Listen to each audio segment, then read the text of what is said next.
Is that your child? Oh. Children of middle school grads, I suppose, do end up looking awful. At a posh restaurant, I ran across Jessica, a gorgeous classmate who tormented me in school. My daughter Lily was even the target of Jessica's hurtful remarks, which claimed that a child is ugly just because her parents did not complete high school. How could she tell a 9-year-old that? Lily groaned as I balled my fists, saying, "Hey, Dad, maybe you should just fire this woman already." Jessica erupted in laughter at Lily's comment.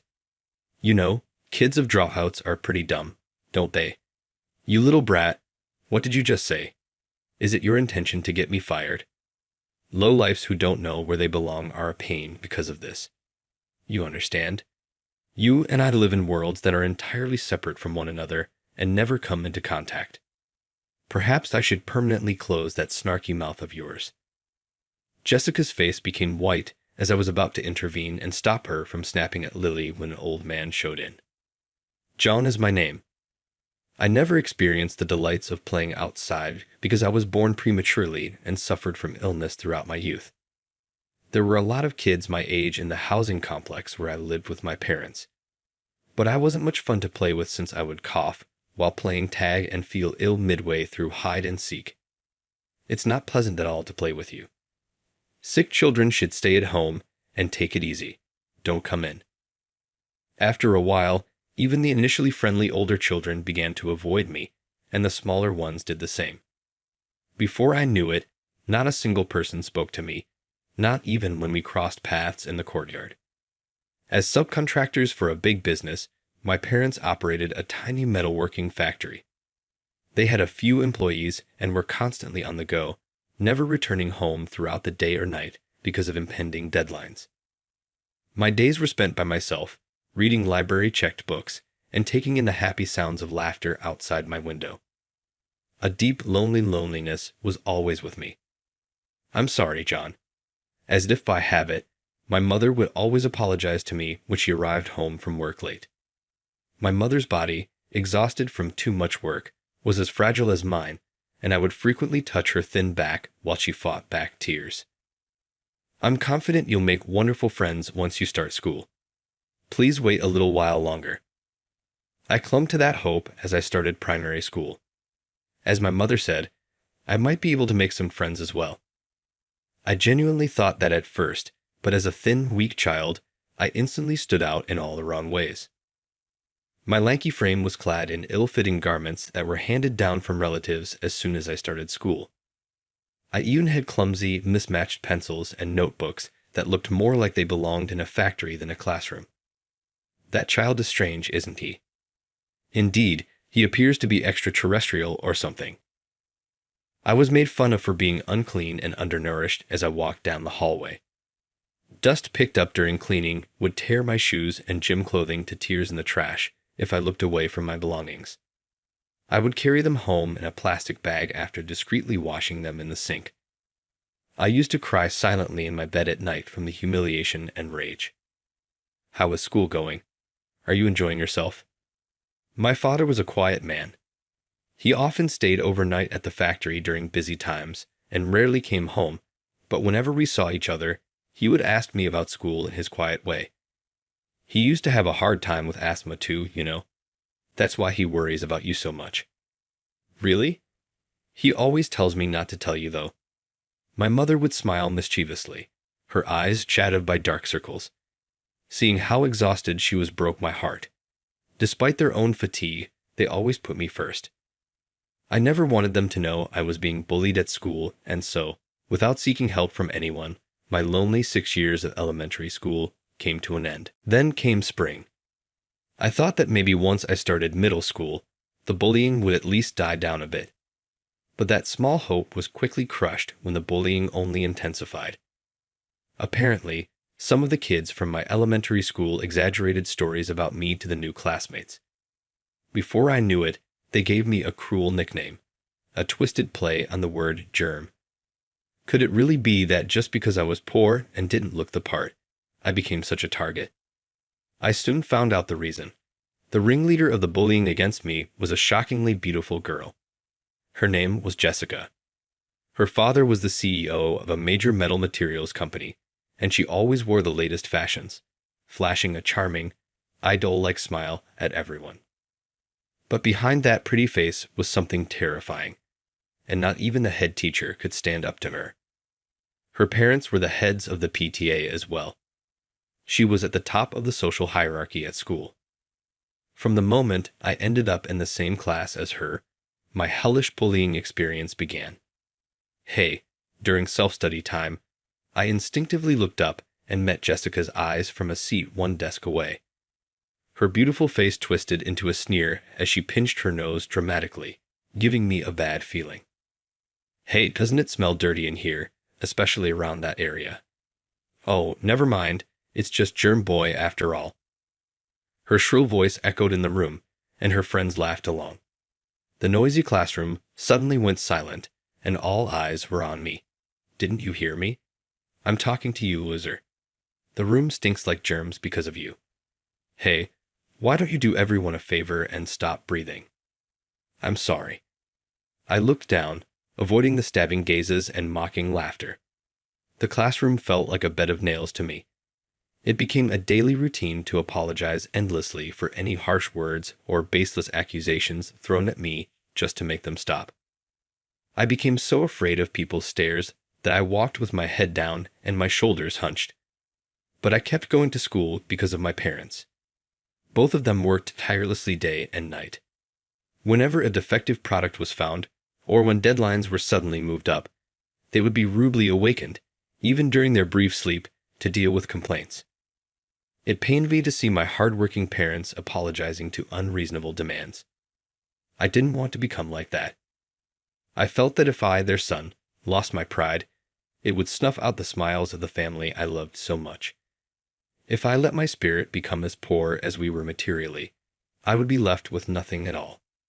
And yet, despite my resolve, my spirit eroded bit by bit every time I apologized in the face of their cruel words.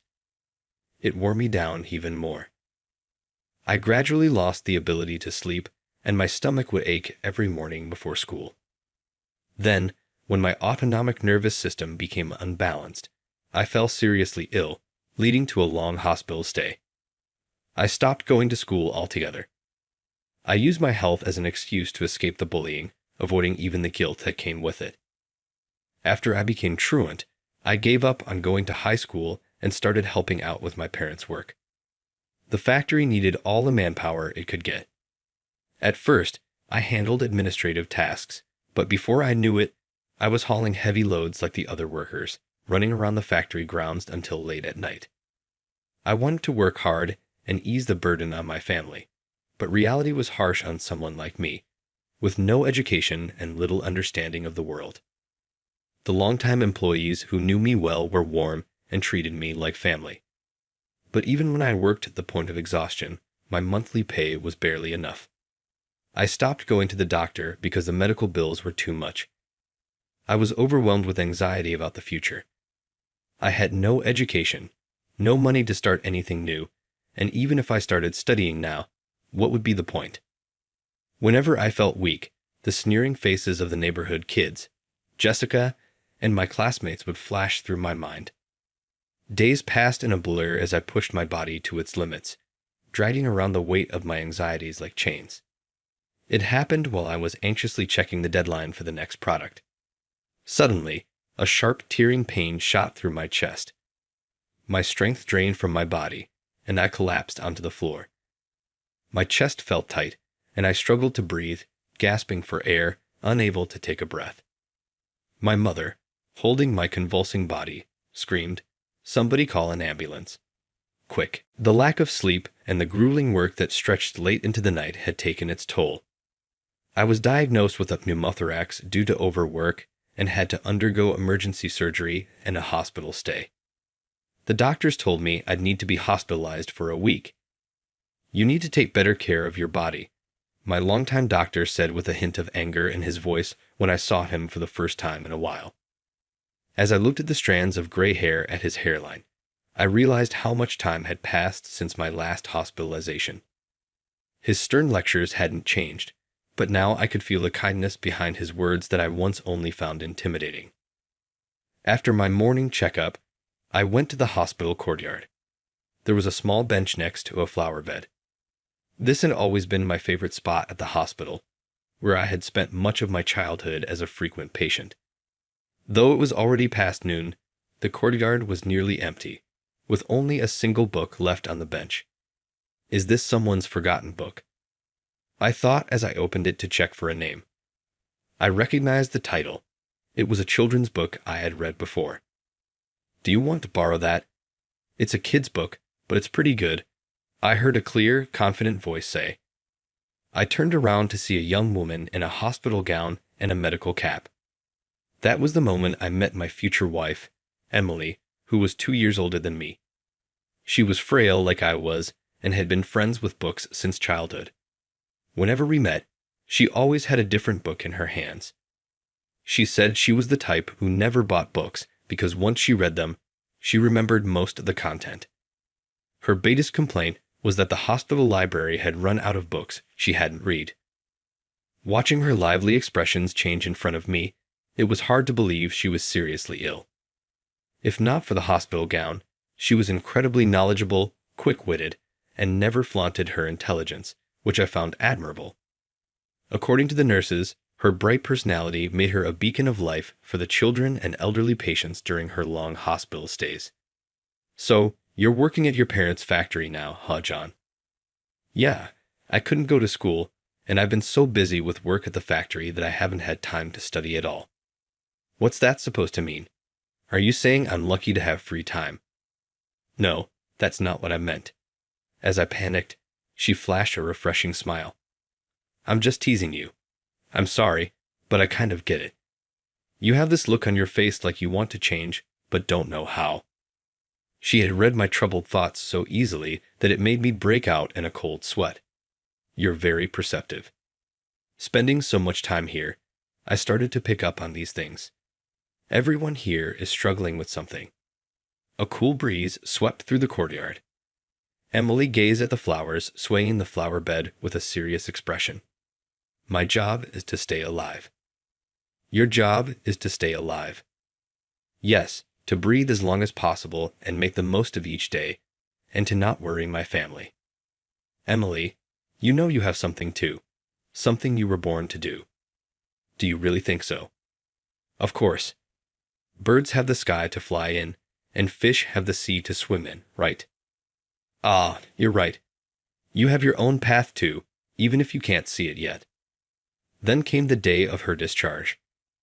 I never thought I'd be the first one to leave, Emily said with a bright expression as she finished loading her luggage into the taxi. The fresh blue dress she wore suited her far better than the pale blue hospital gown. Oh, well, I've got a few more chronic conditions to deal with, I replied. After a few more words of farewell, she said, I'm going back to college to catch up on what I missed during my leave. It might take a while, but I've made up my mind to see it through to the end. What about you? Have you found something you want to do? Pushed by her earnest gaze, I confessed my true feelings. To be honest, I'm still not sure. I've never really thought about what I wanted to do before. I saw the approaching farewell made it hard to speak, but there was something I absolutely had to tell her. If I let this moment slip away, I knew I would regret it for the rest of my life. For the first time in my life, I felt this strongly about something. Emily, if I do have a path, and if it really leads somewhere free and open, I want to walk beside you on it. What? When I finally mustered the courage to look up, I saw Emily's eyes wide in surprise, as if she couldn't believe what she just heard. Why? I have a chronic illness, and I might not have much time left. You know, so do I. You were the one who said we all have a path, so now you have to take responsibility for that. Responsibility? Huh. Pav, you've really learned to speak up. Maybe I learned that from you. I see. That makes me happy. Okay then, let's start by being friends. She gently took my outstretched hand. With tears in the corners of her eyes, Emily smiled like a blooming flower. That was the moment when my life began to take on meaning. After being discharged, the first thing I did was express my gratitude to my parents and everyone at the factory. While I was resting, They had all worked tirelessly to keep the factory running. One of my seniors sent me messages to cheer me up, while a colleague brought me my favorite snacks. I had been so caught up in my misery that I failed to see the warmth and kindness around me.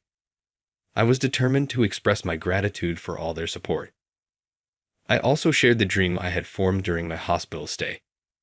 I told them about meeting Emily and how she had given me a new dream. It might sound foolish, but even someone like me has found a path I want to follow. I don't care if people laugh at me.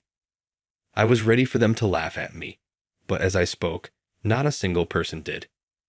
Isn't this the first time you've ever said you wanted to do something? If there's anything we can do to help, just say the word. We're practically family, after all. With the understanding and support of my parents and coworkers, I decided to take the high school equivalency exam. Whenever I had spare time, I studied, and on scheduled days, Emily would tutor me on the parts I didn't understand. On days when I couldn't avoid overtime, my colleagues would give me a nudge near the end of the shift. Go on, get out of here. You've got studying to do, don't you? Since the day I set that goal, I couldn't afford to waste a single day. After all, Emily's condition continued to fluctuate, with her health improving one day and declining the next. Once I passed the exam, I moved on to preparing for college entrance exams.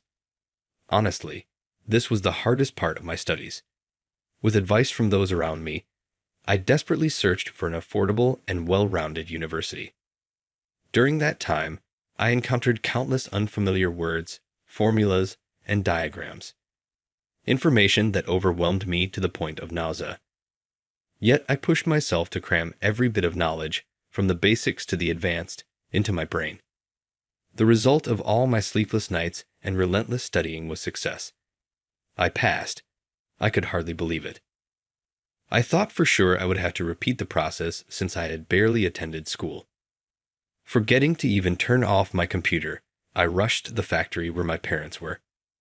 When I arrived, despite it being a day off, I found a large group of employees gathered at our home in the break room. There were large plates of elaborate dishes that my mother and Emily had apparently prepared together. I never imagined they would all be celebrating for me.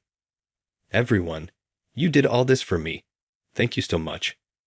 Don't worry about the money. You'll pay us back when you've made it big. Now, get back to work starting tomorrow. With those words, a firm pat landed on my back. The group photo taken with my tear-streaked face is now a cherished memory. As the cherry blossoms bloomed, I found myself a brand new college student and a new dad, while Emily became a new mom. We didn't have a wedding ceremony as per Emily's wishes. The physical strain was too much, and she had scolded me, saying, "If you have time for that, you should be studying." So my time in college was completely dedicated to studying, and the only gift I could give her was a simple, inexpensive ring. But despite everything, Emily gave me the most precious gift of all. After enduring severe morning sickness and a difficult delivery, she gave birth to a beautiful baby girl who resembled her. We named her Lily. Balancing studies and childcare was overwhelming, but with the help of our families, we managed. I often found myself soothing Lily while reading textbooks, only to fall asleep together. There were countless times when I cried along with her, not knowing why she was upset. Even after I graduated and secured the job I had longed for, there was no time to rest. Most of what I had studied didn't apply to the real world. No matter how hard I had worked at my desk, the practical challenges were completely different. Every day reminded me that I was starting from scratch. When I returned home late at night, I would find my wife and daughter sleeping hand in hand in bed. The sight of their innocent faces washed away the exhaustion of the day. I would place my hand over theirs and savor the happiness of the moment. But those happy days didn't last long. One evening, after returning home earlier than usual, I carried my daughter, who had fallen asleep from playing, to her bed. As we sat down to have tea together, Emily spoke. "I'm going to be hospitalized again the day after tomorrow," she said. "What? My mom's coming to help for a while. So I'm sorry, but I'll need you to take care of everything else." "Wait a minute. Don't tell me it's again." "Yes, the tumor has grown. I've been having terrible headaches lately, and the doctor said I need to be admitted immediately. No. Why didn't you tell me something so important? I'll take a leave of absence first thing tomorrow. I'll be with you for the appointment. Stop. Emily's voice, low and firm, was something I had never heard before. Don't underestimate me. Do you know how long I've been dealing with this illness? Her voice trembled slightly. When we first met, I told you, didn't I? What my job is? To live. You taught me that. Yes, so I'll be fine. You just make sure to take care of Lily first. With those words, the stronghold Emily left the house without showing a hint of weakness as she began her battle with the illness. I entrusted the household to my mother-in-law because of my irregular work hours in the antibody lab. I barely had any time at home. It was rare that I could finish work on time, and on my occasional days off, I was often called in for emergency shifts. The moment I sat on the sofa after coming home, the tension would release, and I'd realize just how exhausted I was, so much so that I could barely lift my arms. Eating instant noodles after work became a routine. The taste didn't matter anymore. I bought the same brand in bulk out of sheer habit, eating and then immediately passing out. If my wife saw this, she would definitely scold me for such a lifestyle. Seeing the pile of discarded instant noodle cups, my daughter Lily, now in 5th grade, started preparing meals for me to eat later. The gentle flavor of her homemade omelet brought back memories of my wife's cooking, which I hadn't tasted in a long time. Lily, you're such a great cook. With your food, Dad can keep going forever. One day, as I was praising her cooking like usual, large tears began to roll down Lily's cheeks. What are you talking about? You just don't get it, Dad. If you collapse too, I'll be all alone at home. That's why I want you to at least eat something nutritious, please. I'm begging you, don't push yourself any further. Her desperate grip on me made me realize the truth. Looking at myself after a bath, I saw a gaunt, pale figure. No wonder she was worried. Remember, breathe as long as possible and live each day with joy. And don't make your family worry. My wife's cheerful voice from when we first met echoed in my mind. That's right. I had promised to protect them. I'm sorry for making you worry, but don't worry. Neither your mom nor I will ever leave you alone. As I hugged the sobbing Lily, I renewed my vow to protect my precious family. After a long while, I managed to take some time off, and I decided to take Lily to a high-end restaurant. The visit was initially for a work-related meeting, but the discussion wrapped up quickly, leaving us to enjoy the meal. Even though we were better off now, I still wasn't used to such formal settings. The dishes were as exquisite as their reputation, with beautifully presented appetizers, and Lily and I exchanged smiles. We couldn't help but smile together. After eating something like this, you won't want to eat home-cooked meals anymore, will you? No way. Home-cooked meals are still the best for me. A cough from the young waiter brought me back to reality. Apparently, I had spoken a bit too loudly. Sorry. I quickly glanced around the restaurant with its semi-private rooms, maintaining an elegant silence. Good thing we're in a semi-private room. But really, Dad, you don't need to be so apologetic all the time. You should carry yourself with more confidence. Sorry, Lily. There you go again, apologizing right away. I chuckled inwardly at her puffed-up cheeks. Who would have thought that the same word, sorry, could feel so different depending on the situation, filling me with such contentment. Wow, that was delicious. This place is amazing, right? Yeah, let's come again. So, Dad, what are you going to do about that offer? Well, I'm thinking of turning it down. My priority is to protect you and your mom. I see. Yeah, that's the right choice. We enjoyed a blissful evening, but just as we were leaving the restaurant, it happened. Well, if it isn't. I knew I recognized you. You're Germ Boy, aren't you? A shrill voice suddenly pierced the quiet night. I turned to see a woman who had caught my eye inside the restaurant earlier, pointing at me and shouting. Even in the dim light, her stronghold beauty was unmistakable, and I felt the blood drain from my face. There was no way I could forget Germ Boy, the nickname that had haunted me since middle school. You're so filthy and disgusting. That Germ Boy suits you perfectly, right, everyone? The days when I had to endure Jessica's cruel taunts, surrounded by classmates who looked down on me, came rushing back. Seeing her again, I realized her hateful beauty hadn't changed at all. In fact, the condescending expression on her face seemed even more intimidating now. Fortunately, her group, having finished their meal, had dispersed, leaving us alone in the empty street. But now Jessica, slightly drunk, was eyeing my daughter next to me with the same lack of regard. Is that your kid? I guess kids of middle school graduates really do turn out ugly. It's surprising to run into someone who quit school halfway in a place like this. My daughter, standing beside me, showed no signs of fear in her face. Jessica, who was the same age as me, confronted me with calm defiance. Excuse me, what do you think you're saying to my dad? You have no manners at all. What's wrong with calling a middle school graduate what they are? The one who lacks education here is you, old lady. Old lady? I can't believe it. What a rude little brat. Kids of middle school graduates really have no upbringing. How disgusting. At Jessica's vicious words, Lily's face went completely blank. Seeing this, a chill ran down my spine. Why did my daughter's quiet demeanor feel more terrifying than Jessica's raging anger? Aren't you that lady from Kando TV? How does a brat like you know anything about me? Lily continued, unfazed by Jessica's sudden unease. I see you a lot on Kando TV's social media. You post quite a bit, don't you? Lily pulled out her phone and opened Kando TV's social media page. Sure enough, Jessica frequently appeared in the posts. Oh, really? Well, I'm in charge of PR at Kando TV, so I guess I stand out. I work at a company that has nothing to do with middle school graduate losers like you. You must be jealous, right? It seemed Jessica was eager to boast about her job. The mention of Kando TV made her eyes light up with pride. Ha! Hey, Dad, maybe you should just have this woman fired. I don't want to do business with a company that employs someone like her.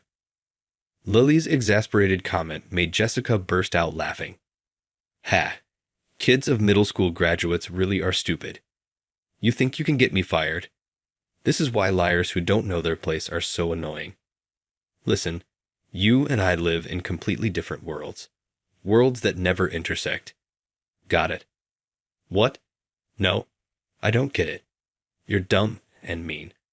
Just because you're rich and educated doesn't mean you can say whatever you want. Lily, that's enough. When Lily gets angry, her language becomes sharp. She shows no mercy even when dealing with Jessica. Jessica, her pride wounded, turned red with rage. What? You insolent little brat. Maybe I should shut that mouth of yours. As Jessica furiously lunged toward Lily, I moved to intervene, but before I could, a voice cut through the tension. What's going on here? An older man in a suit appeared, causing Jessica's eyes to widen in shock. Mr. Thompson. Lily quickly stepped forward and spoke. We were just having dinner with Mr. Thompson from your company. Jessica looked back and forth between us and Mr. Thompson, utterly bewildered. Mr. Thompson, this can't be true, right? What are you talking about? This is Lulu from the kids' balanced cooking class. Mr. Thompson's words left Jessica stunned, unable to believe what she was hearing. Lulu? As in from that kids' balanced cooking class. Jessica seemed at a loss for words, standing there dumbfounded as my daughter smiled sweetly at her. Lily, under the name Lulu from the kids' balanced cooking class, had become quite well known. During my wife's battle with illness, Lily had taken photos of the meals she made for me and posted them on social media. Her nutritious recipes quickly gained attention, and now she was a popular child culinary expert with over 2 million followers. Her simple, love-filled meals, designed for busy parents struggling to provide balanced nutrition, offered a unique theme that resonated with many young people. Homemakers, in particular, eagerly started replicating my daughter's recipes. Hashtag Lulu became widely recognized on social media. For privacy reasons, she never showed her face, but the name Lulu had become a household name across Japan. Wait a minute. If you're Lulu, then that means your father is. Yeah, after all that, I went back to school and became a doctor. Since my profession was included in Lulu's profile, it wasn't surprising that she knew. To be honest, I was still amazed by it myself. Who would have thought that someone once treated like a germ would grow up to become a doctor? And not just any doctor. I specialized in neurosurgery. Every day is still a struggle as I cram the latest medical knowledge into my head, but I've done it all with the hope of curing my beloved Emily's illness. Regarding the matter we discussed earlier, we would greatly appreciate your consideration. Mr. Thompson and his team asked deeply, me and my daughter, at today's dinner meeting. The president of Kando TV himself had requested to do a feature on our family. We'll have to decline. Lily's decisive announcement took me aback. Do you know what this woman said about my dad earlier? She called him a middle school dropout germ. She's been mocking him the whole time. I don't want to do business with a company that employs someone who would insult the person I respect most. What did you say? What lies are you spewing? Shut up. Where's your proof? Show me proof, or I'll sue you for defamation. Without hesitation, Lily pulled out her phone from her pocket. I've been recording your insults. Maybe I should post it on my social media. Even in the face of Jessica's furious outburst, Lily remained unshaken. I couldn't help but think that she truly took after Emily. Jessica's face turned pale. Oh, your face looks a bit more ashen than before, and your skin is breaking out too. You should really be getting more vitamin A from broccoli and carrots. Want me to send you some recipes? I can DM them to you. Jessica slumped to the ground, defeated. I deeply apologize for the unpleasant experience you've had today, John. We will take strict disciplinary action against Jessica, so please reconsider allowing the interview. Mr. Thompson pleaded, turning to me. What? Mr. Thompson. Jessica looked up at him with desperate eyes, but Mr. Thompson silenced her with a stern command to keep quiet, leaving her speechless. Leaving the situation in Mr. Thompson's hands, I finally turned away and walked down the road leading home with Lily. In the end, we politely declined Kando TV's request for the interview. Even without Jessica's behavior, I would have refused. Emily is still fighting her illness, and for me, nothing is more important than my family, Emily, Lily, and everyone around us. However, if our family's journey could one day offer support to someone else, that would be a wonderful thing. Thankfully, Emily's condition is improving. If things continue to go well, the day we can live together as a family again might not be far off. Later, the incident Jessica caused at the TV station became a significant issue within the company. Despite Mr. Thompson personally requesting the feature on Lulu, Jessica ruined everything. As a result, she was transferred to a subsidiary, but even there, rumors spread, and she eventually resigned. Looking back now, I realized that the long years of bullying were just the prelude to meeting the family I love so dearly. What matters most is to cherish the people in front of me, to breathe as long as possible, to live each day with joy, and to not make my family worry. These are the guiding principles Emily taught me. If I hold on to them, I believe I can overcome whatever lies ahead. If you hadn't dropped out of school, Dad, your life might have turned out differently. I recall Lily's words spoken suddenly on our way home. Do you regret the way things are now? The way her brows furrowed and her eyes glistened with tears tugged at my heart. One day, if I'm ever asked in an interview, no matter who in the world asks, I think I'll probably smile and say, even if I could choose a different path, I wouldn't hesitate to become a middle school graduate because I know that path would lead me straight to meeting Emily and Lily.